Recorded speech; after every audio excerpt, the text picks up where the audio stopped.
Hey there guys, it's Stealth49er here with what's new in Minecraft Snapshot 14w26a and b. So the first thing is that if you go into more world options when you create a world and you hold down the shift key and you go through them, you can see that there is a new world type called debug mode. Now if you go ahead and create it, what this is a world for mainly for creating resource packs, and it has all of the different blocks in all of their different states. So once it loads up, you will see that we have every single block in the game in all of the possible states. So we have all of the lava and water in all the different levels. We've got all of the different rails in the different positions, and we've got the wheat in every different level, all the signs in every rotation. And all this they're all blocks, but they're all just invisible blocks. We do have all of the blocks over here still, and you can see that there is just everything from the redstone in every state to ladders in every rotation. Everything is pretty much just laid out so that you can see if it works correctly in your resource pack. So there's other uses to it, but that is really the main reason that it was released.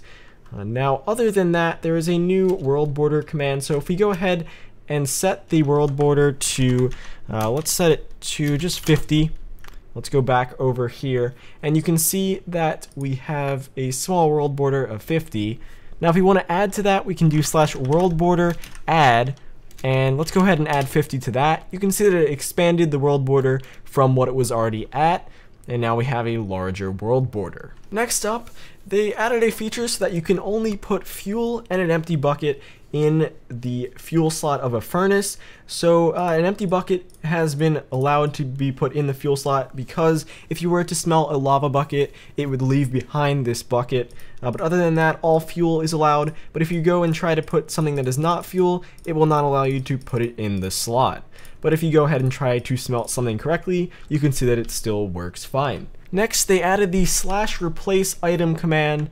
So I'm going to go ahead and paste this in here and then explain it. So we have /replace item and then entity or block. You can pick one. So say you want to replace an item in a chest or a furnace, you can use that right here. The entity type would be a player, and you can set that type there.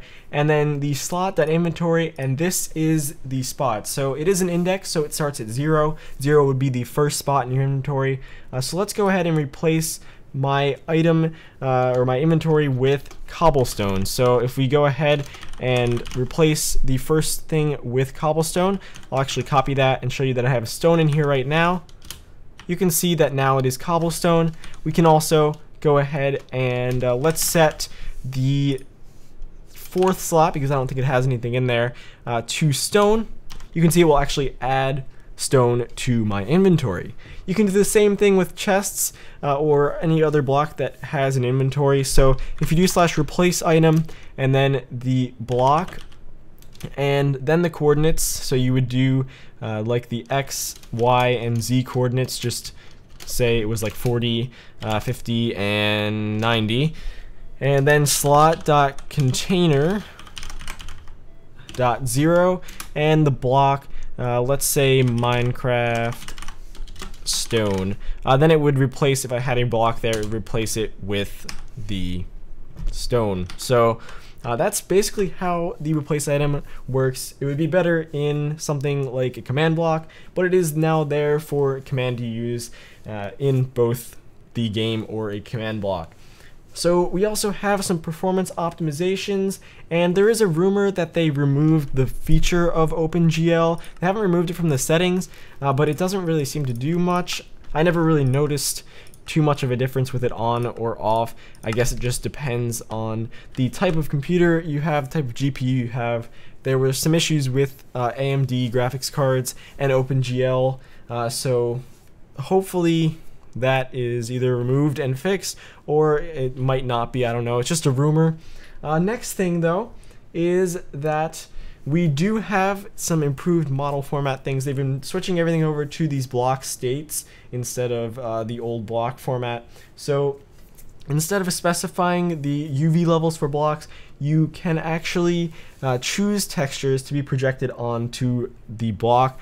So I don't really have any way to demonstrate this to you, but I will leave a link to a picture that demonstrates it, and you can check that out if you are interested. So lastly, the token strange update is that blocks will no longer talk about you behind your back. You can interpret that however you would like, and there it is. So that's it for everything that is new in this snapshot. There are a bunch of bug fixes. I will leave a link to those if you are interested in those as well. If you did find this helpful, a like and a favorite would be greatly appreciated. Also, if you could share this with your friends, I would greatly appreciate that as well. If you're not already following me on Twitter, haven't liked the Facebook fan page, or are not following me on Google+, all of the links are down in the description below. And if you're new to the channel and you do enjoy gaming, tutorials, and reviews, make sure you subscribe.